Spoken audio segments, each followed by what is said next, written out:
एक शेवटचा प्रश्न विचारेन की आपण जसं म्हणतो की महिलांच्या शरीरामध्ये वय वाढतंय, आजाराचे धोके वाढत आहेत, जीवनशैली बदलते, कामाच्या वेळा बदलत आहेत आणि स्ट्रेस फॅक्टर आपण असं म्हणू नाही शकत की स्ट्रेस कमी होणार, कारण कुठल्याही क्षेत्रात जा तुम्हाला वर्क प्रेशर, स्ट्रेस हे आहेच आणि ह्याच्यामुळे अनेक वेगवेगळे आजार.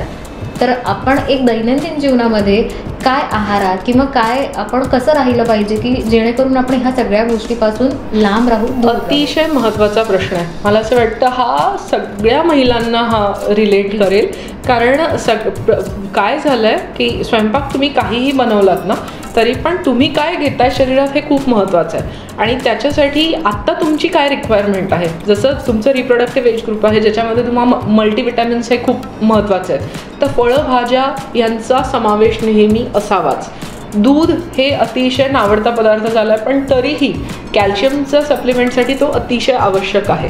तर ह्या गोष्टी अत्यावश्यक आहेत आणि त्या रोजच्या जेवणात आहारात असाव्यात. तिसरी गोष्ट हायड्रेशन.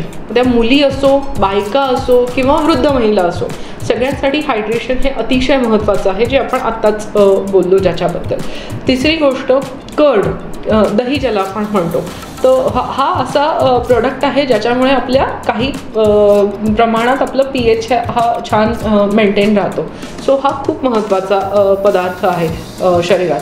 नॉनव्हेजमध्ये फ्लेश जास्त खाण्यापेक्षा जर आपण त्याची न्यूट्रिटिव्ह व्हॅल्यू किंवा पोषक तत्वानुसार त्याची व्हॅल्यू काढून जर आपण ते खाल्लं तर ते जास्त चांगलं. म्हणजे फक्त जिभेच्या चोचल्यांपेक्षा बाकी शरीराचा जर तुम्ही विचार केला तर ते जास्त चांगलं.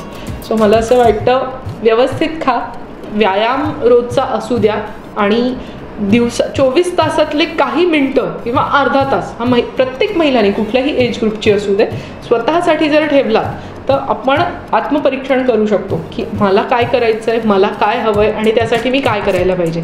तर माझा हा सगळ्यात मोठा काय म्हणतात सल्ला असेल.